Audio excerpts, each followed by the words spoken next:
Mischievous Kitties, Friends and Enemies. Jewel and Fletcher soon made a habit out of meeting on the front window in the dining room to talk. They would tell each other about their week, share stories about their different upbringings, or sometimes just sit and doze off together. It didn't matter that they were separated by a window.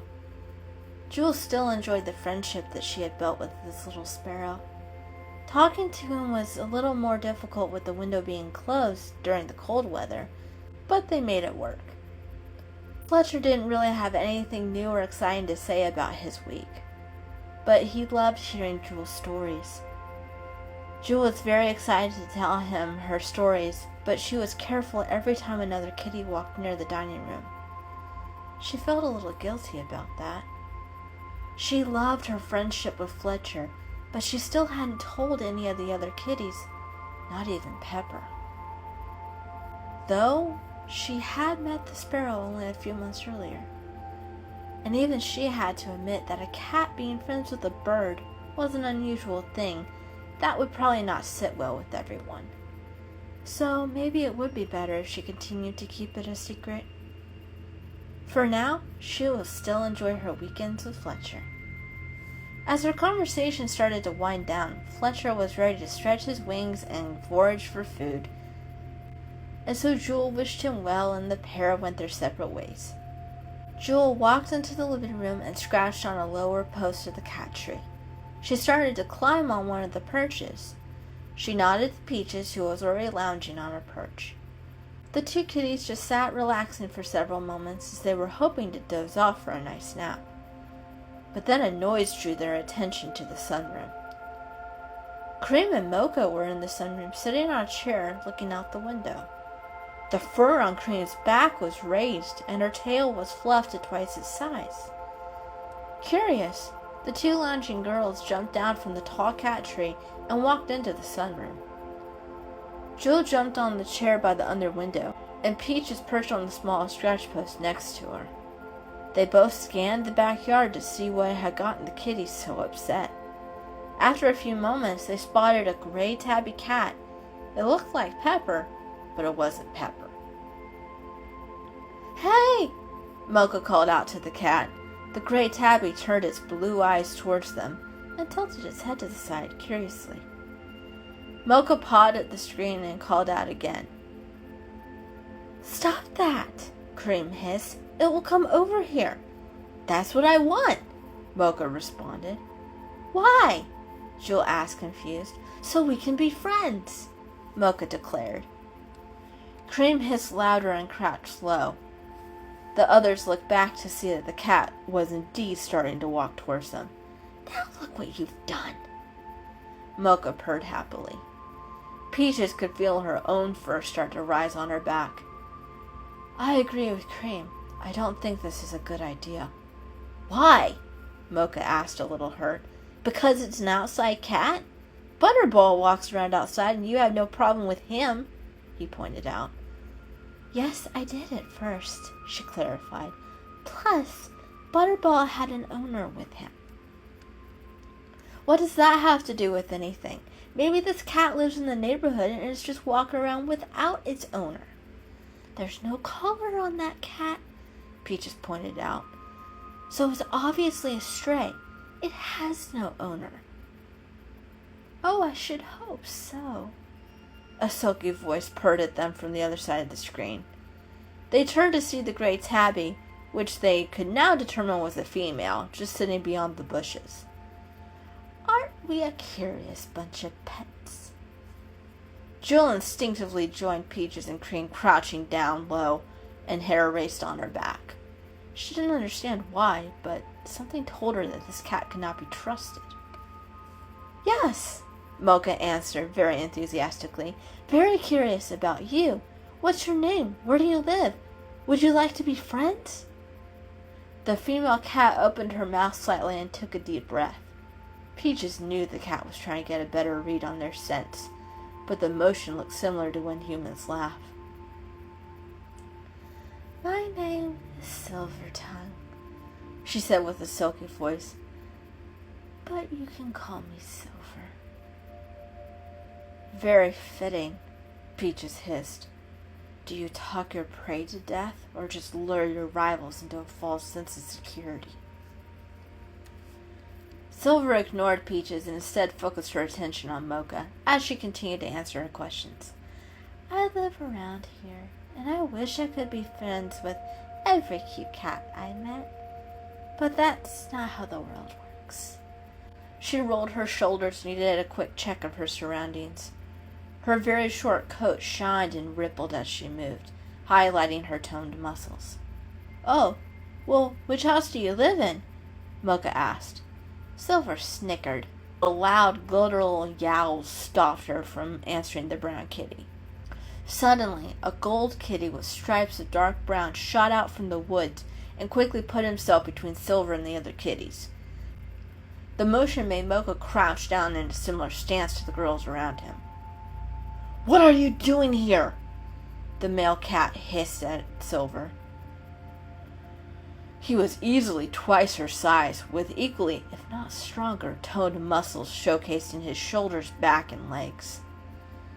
The brown kitty called me. I was curious, Silver responded. I was just about to leave. Good, the cat responded. You shouldn't even be out here.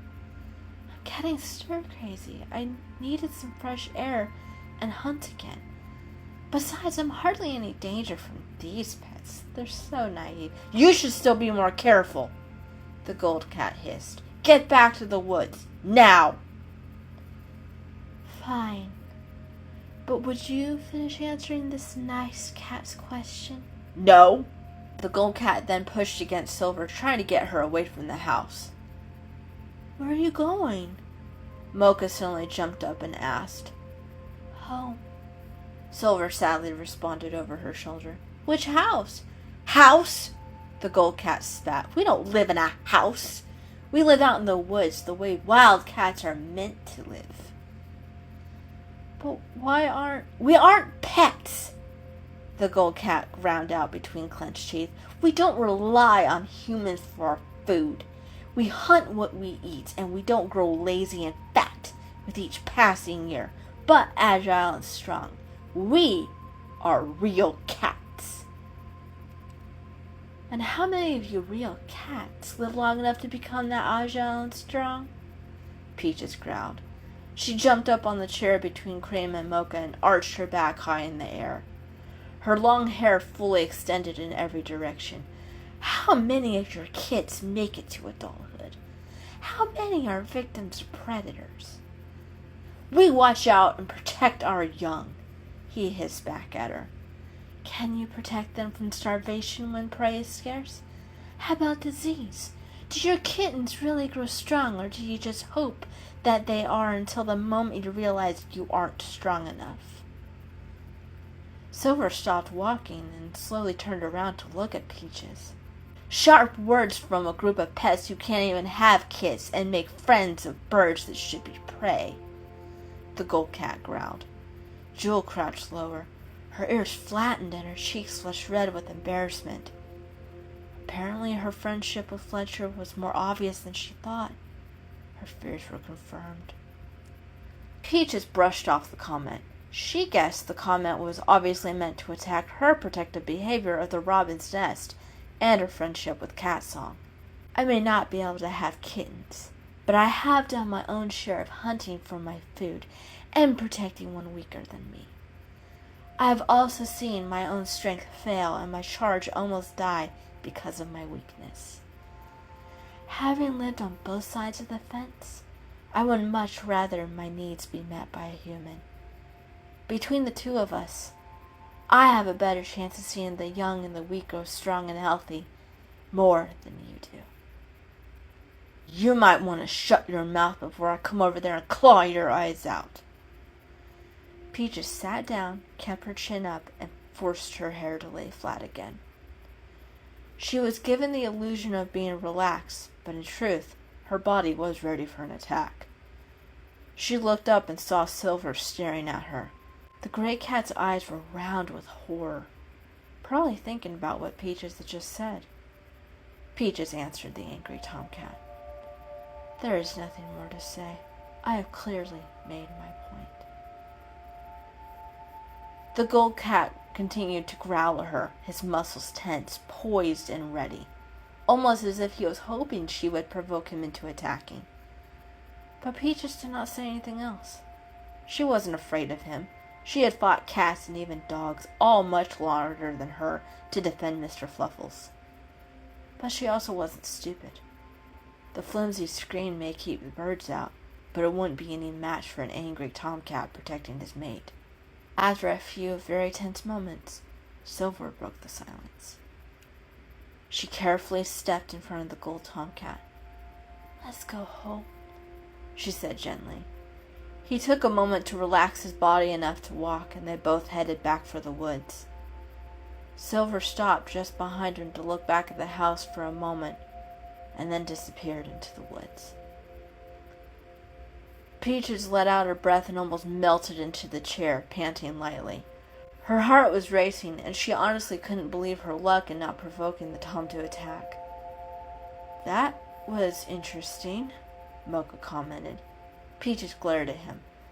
"Please don't call over strange cats again, especially strays."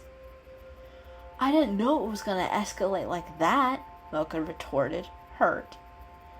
"I warned you that it wouldn't be a friendly conversation. Strays don't live like us, much less think like us."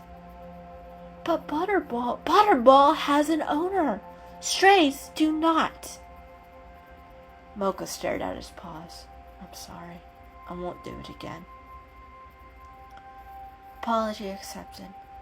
Thankfully no one was hurt, Peaches sighed. "Except whoever he was talking about by that Friends with Birds comment," Mer-Ka pointed out. "Well, he was talking about me," Peaches admitted. "A few months back, I protected a nest of baby robins. I still maintain a friendship with one of them." "Oh, okay," Mer-Ka responded. Cream stood up and stretched, her hair since flattened back down to normal size. She didn't say anything as she jumped off the chair and walked out of the sunroom. Mer-Ka and Peaches watched her walk out, and then back to their conversation. "Why would protecting baby birds be a bad thing?" Mer-Ka asked. "Because some birds are natural prey, and others are natural predators. Either way, being friends with a bird is considered unnatural, and is generally not encouraged among strays," Peaches answered. "Well, I guess it's a good thing that we're not strays. Do you know what has happened to the baby birds?" "I keep in regular contact with Catsong." "Okay, well, I'd like to meet this bird if possible. If strays won't be our friends, I will be happy to be friends with the birds," Mer-Ka declared. He yawned and then walked out to go upstairs. Peaches sat for a few more moments, still trying to catch her breath. She could hear some small noises, and when she looked towards the sound, she saw Jewel kneading the chair she was on. Jewel almost looked as nervous as she felt, sitting there moving her weight from side to side on her paws. Maybe Peaches' revelation about her friendship with Catsong did make others nervous. "Everything okay?" Peaches asked, genuinely curious. "Oh yeah, I..." Jewel responded but trailed off. "What?" Peaches asked softly. "I've never seen a cat so ready for a fight before." "I understand. I never liked fighting. Never knew how to fight, but you learn quickly when someone is threatening you or someone you care about." "But he was just so ready from the get-go. I understand he was protecting the Great Kitty, but it just seemed like he really wanted a chance to cause us harm." She stopped kneading and tucked her paws underneath her body as she started to settle down. "There are bad creatures out there who just love violence. I'm glad that I don't have to fight for food or shelter anymore, but if someone attacks me or any of my family, I will fight." "So, who is your family?" Jewel asked. "Everyone in this house, you included, and my robin friend Catsong." Jewel purred happily. "There is something I want to tell you. Given the circumstances, I feel like I can trust you."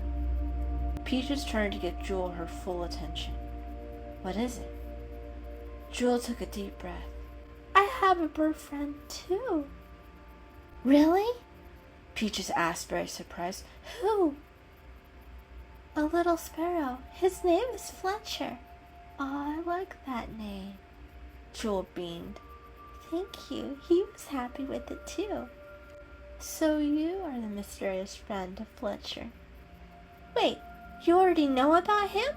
Jewel asked, confused. Yes, Peaches smiled. He is friends with Cat Song and was introduced to me a few weeks ago. But he wouldn't tell me who his cat friend was. Jewel felt a little embarrassed again. He must have kept her identity a secret because she always hid their conversations from the others. I hope he wasn't rude to you. No, just busy looking for worms, Peaches reassured. How did you guys meet? When I was stuck in the garage a while back, he was trapped with me. It took some time getting him to trust me, but now we meet up at the front window every weekend. That's wonderful. Mind if I join in your meeting today? Sadly, you can't. We've already met today, so he won't fly by the window intentionally until next weekend. He is out looking for worms, she said with an amused purr. Speaking of food, would you like a snack? Sure, Peaches exclaimed as she jumped off the chair. So, what bird drama stories has he told you? Oh, plenty. We aren't the only ones who think mockingbirds are stupid for attacking hawks. Yeah, they are. I get why they do it to protect the nest, but at the same time, their actions confirm to the hawk that a nest full of baby birds is near that spot. Exactly. But the sparrows are surprised the hawks never seem to catch on, Jewel said, amused. So what else? Peaches asked. Oh, there was this funny story he told me about a blue jay who actually got lost in the woods. Really? Yeah, Jewel replied. The two continued to talk and exchange bird stories as they enjoyed their snack.